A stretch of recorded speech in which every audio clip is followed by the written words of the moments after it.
It used to be the sport of wrestling was just for strong men grappling on a mat, but for Telma Taraves, wrestling is a sport becoming hugely popular with girls. Telma is a part of the successful girls wrestling team at Overfeld High School, competing in the 106-pound weight class. But Telma's wrestling career has seen its challenges. Telma was first introduced to the sport in her freshman gym class, but it soon became apparent she was naturally gifted. We were learning how to do different moves, just the basics of wrestling, and she had told me that I was catching on very fast, so I didn't really think she was telling the truth. I thought she was just buttering me up just to recruit me. Telma was hooked, but then she needed to convince her mom, which Telma knew might be a problem. Telma grew up in a single-parent home, so her mom is understandably very protective. She's probably just like my best friend, honestly.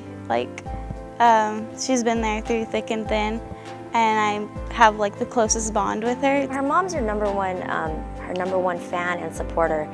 And when I think back, she was kind of sketchy about her wrestling. After convincing my mom, for 2 weeks, when she used to sit on the bench and watch practices and make sure everything was okay, she finally gave in. So Telma got to work. She followed an intense training and dieting regimen, and her commitment off the mat began to show on it.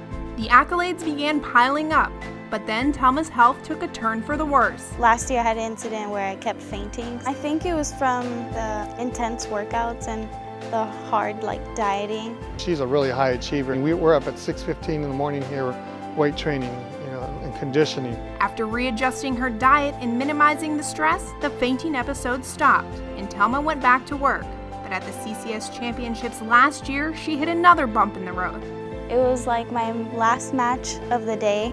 I was doing a move and she bit me. I remember saying, just wash it off for right now, because it looked like a cut. So just got taped up and finished. It wasn't until after the match the bite on Telma's hand became a serious issue. By the next morning, my hand was swollen and I had to get rushed to the hospital. Wow, I hope everything's okay, because they talked about amputation, it's a possibility.